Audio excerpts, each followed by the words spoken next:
from Love Letter to Adventure, and I'm here with something a little different today. It's a book review, Blogging for Books, sent over Pure Delicious by Heather Christo, or Christo, I'm not sure quite how to say that. If you're a blogger or a vlogger and you would like to review some books, I'll put the link to that below. It's really cool.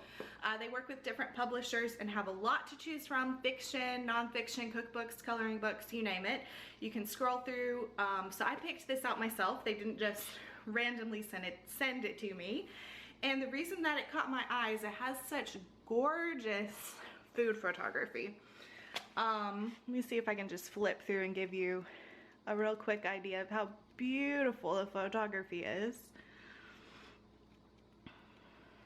So that's what captured my attention. Also, as the title, it's Pure Delicious. That means there's no allergens. It's gluten-free, dairy-free, soy, nut, sugar, shellfish. There's none of that stuff in here. And we're trying to eat more healthily, but more deliciously. And so that's kind of what this book is about.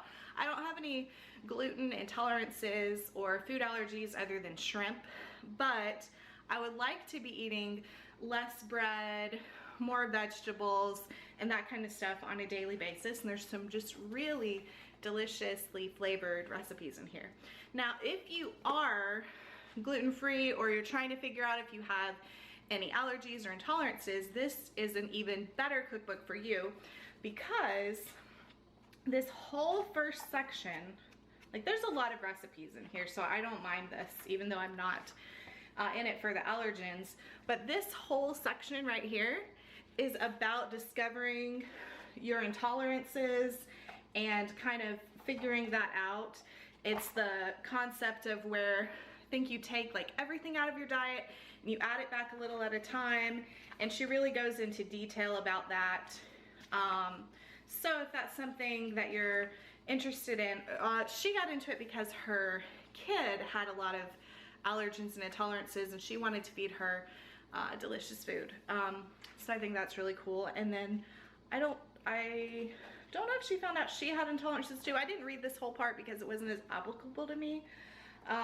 But as I said, if you are thinking of getting tested for allergies or for intolerances, this could be really helpful. She just starts with her story and goes on into some specific examples of kind of how you can test for yourself and see how your body is responding to certain foods. So I should have bookmarked this, but I've actually tried 2 recipes out of here and both were delicious. The first was this.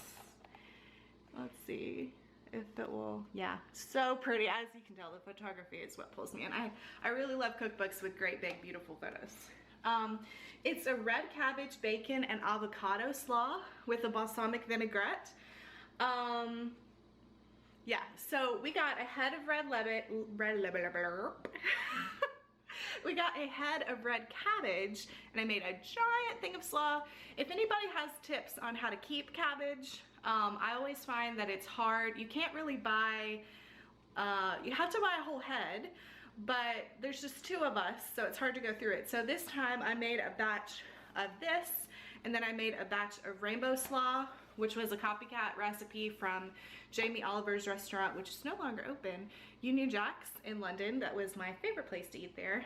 That was red cabbage, regular cabbage, carrots, apples, Leicester cheese, which we can't get here, so I tried sharp cheddar, and next time I would use mild cheddar, and walnuts, and then just a little like apple cider vinegar and lemon juice, I think.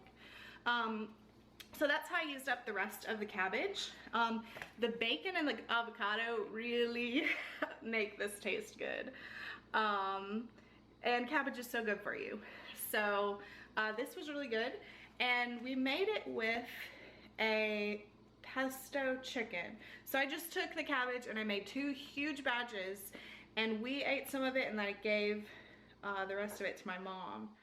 I just realized that I tried once to freeze cabbage, and that didn't work out.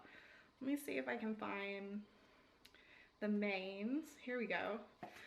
pesto roasted chicken. So I have a huge basil plant in the backyard and I've been wanting to make some pesto.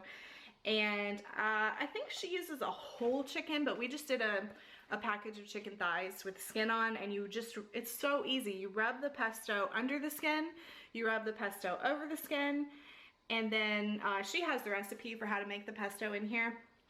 And then you cook it with a lemon, just roast it in the oven. It was really good. We had this with the slaw. So those are the only recipes I've tried so far, but I'm really looking forward to trying out more. I would definitely check this out. She also has a gorgeous Instagram account that I've started following. And if you guys have any healthy, delicious recipes, leave them below. I'm always on the lookout. So I guess that's all for this time, and I'll see you next time. Cheers!